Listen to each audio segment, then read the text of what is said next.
मरहम का और घाव का अपना हिसाब है, मरहम का और घाव का अपना हिसाब है, जीवन में धूप छांव का अपना हिसाब है।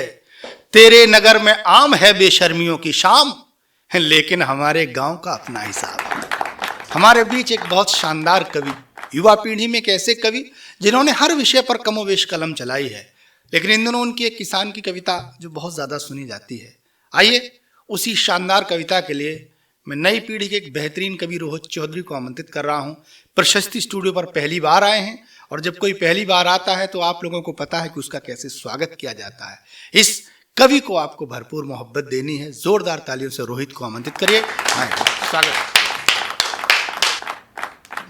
बहुत बहुत धन्यवाद मनोज भैया कि आपने पहली बार मुझे प्रशस्ति स्टूडियो में बुलाया और कविता पाठ का यहाँ अवसर दिया, इसके लिए आपका बहुत बहुत धन्यवाद। और आइए जिस कविता का जिक्र मनोज भैया कर रहे थे, किसान के ऊपर मेरी एक कविता है, वो मैं आपके बीच पढ़ता हूं। उससे पहले ये 4 पंक्तियां आप सुन लीजिएगा कि संकटों को झेलकर घास वाली रोटियों में शौर्य स्वाभिमान को जगाना जानते हैं हम।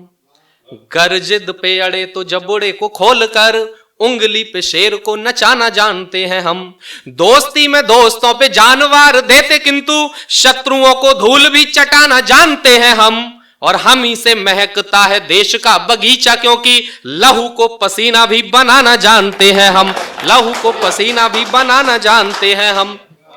और जैसा कि किसान एक ऐसा विषय है इस देश में, 1947 में यह देश आजाद हुआ, तब से 2021 आ गया है। अब तक यदि सबसे ज्यादा कोई छला गया इस देश में तो निश्चित रूप से मैं कह सकता हूं वो है इस देश का किसान।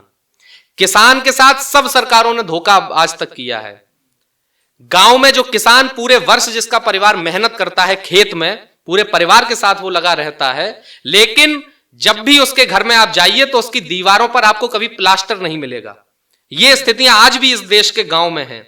मैं तब एक कविता उस किसान के पक्ष में आपके बीच में पढ़ना चाहता हूं, सुनिएगा कि मेरी कविताओं में कोई श्रृंगारिक परिवेश नहीं, महबूबा के नयन निमंत्रण नागिन वाले केश नहीं। लैला मजनू की आपस में प्रेम गुजारिश भूल गया, रातें याद रही ननकू की सावन बारिश भूल गया। रातें याद रही ननकू की सावन बारिश भूल गया। रातें याद रही ननकू की सावन बारिश भूल गया। पीड़ाओं के गौमुख से गंगा सागर तक जाऊंगा, भरी हुई अत्याचारों से उस गागर तक जाऊंगा। महलों को झोपड़ियों का अधिकार नहीं खाने दूंगा, जब जब कलम चलाऊंगा मैं नींद नहीं आने दूंगा। जब जब कलम चलाऊंगा मैं नींद नहीं आने दूंगा। भले अंधेरे में रहता हो किंतु उजाले बांट रहा। सबका पोषण करता जिसको धरती का भगवान कहा। किसान इतना चला गया है, ये आप देखिए कि सबका पोषण करता जिसको धरती का भगवान कहा। भारत मां के उस बेटे को मस्तक का अभिमान कहा, जिसके नाम के राजनीति ने सर्वाधिक नारे गाए। जय किसान की माला जपने वाले सिंहासन पाए, किंतु तरक्की वाला हमको घायल हर अरमान दिखा। सर्द रात में बिन कंबल के ठिठुरा हुआ किसान दिखा। सर्द रात में बिन कंबल के ठिठुरा हुआ किसान दिखा। इस देश में आजादी के बाद बहुत वादे किए गए, बहुत दावे किए गए कि यह देश इतना विकास कर चुका, उतना विकास कर चुका। मैं केवल एक टिप्पणी करता हूं, यह सर्द मौसम है। अगर चौराहे पर कोई व्यक्ति, कोई सामाजिक संगठन, कोई स्वयंसेवी संगठन वाला या कोई प्रशासनिक अधिकारी अगर खड़ा हो जाता है कंबल बांटने के लिए, तो इस देश का विकास यह है कि आज भी 70 साल से ज्यादा हमारे देश को आजाद हुए हो गए, आज भी 200 रुपए का कंबल लेने के लिए चौराहे पर 10 मिनट में 200 लोगों की भीड़ इकट्ठी हो जाती है। यह है इस देश का विकास। मैं तब पढ़ता हूं कि सर्द रात में बिन कंबल के ठिठुरा हुआ किसान दिखा। भले अंधेरे में रहता हो किंतु उजाले बांट रहा। खुद का खाली पेट रहा पर हमें निवाले बांट रहा। बिन सब्जी के नमक से रोटी जिसने हंसकर खाई है। अगली पंक्ति किसान का दर्द आप तक पहुंचे तो आप सबका आशीर्वाद चाहता हूं कि भले अंधेरे में रहता हो किंतु उजाले बांट रहा।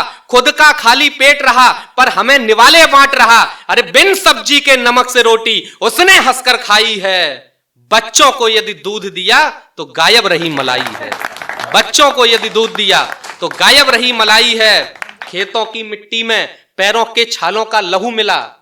क्या स्थितियां हैं कि खेतों की मिट्टी में पैरों के छालों का लहू मिला, तन ढकने वाला कुर्ता भी उसने 100 बार सिला। अरे जिद पर बच्चे की मेले से गाड़ी तक ना ला पाया, करवा चौथ गुजर जाती है साड़ी तक ना ला पाया।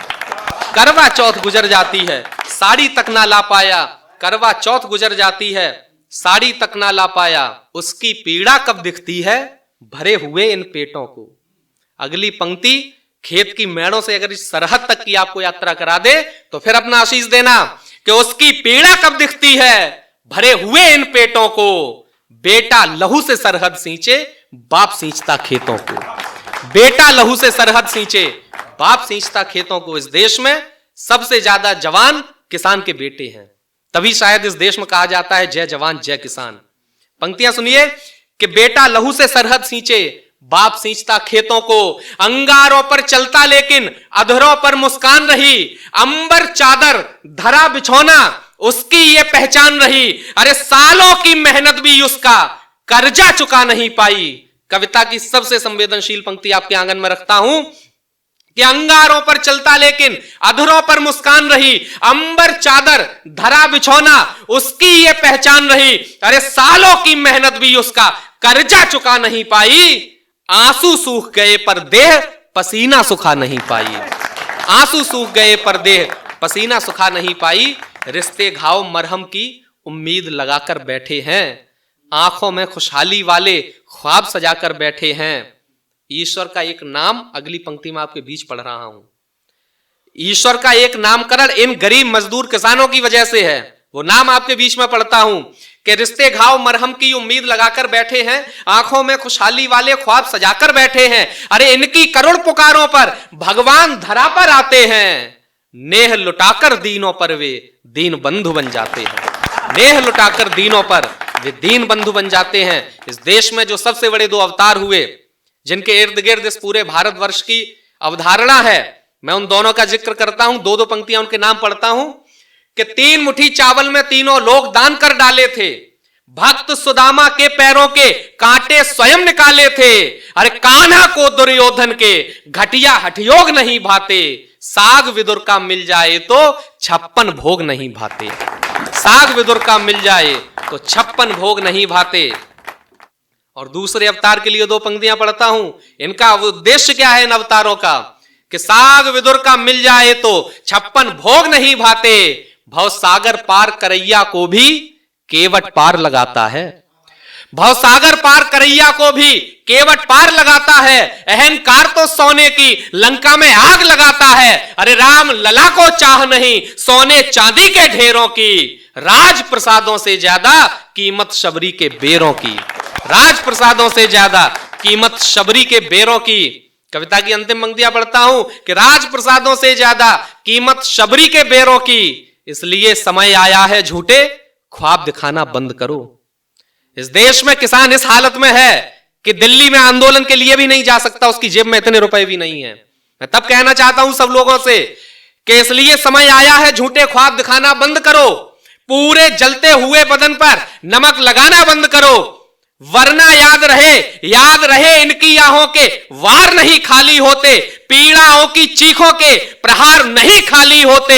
अरे सूरज डूबा राजमहल में अंधियारा घिर जाएगा, और ईंट नींव की उखड़ गई तो शिखर कलश गिर जाएगा। ईंट नींव की उखड़ गई तो शिखर कलश गिर जाएगा। ईंट नींव की उखड़ गई तो शिखर कलश गिर जाएगा। अगर चाहते विश्व गुरु हो भारत देश महान, अगर चाहते विश्व गुरु हो भारत देश महान, तो फिर जोर से बोलो मिलकर जय जवान जय किसान। बहुत बहुत धन्यवाद।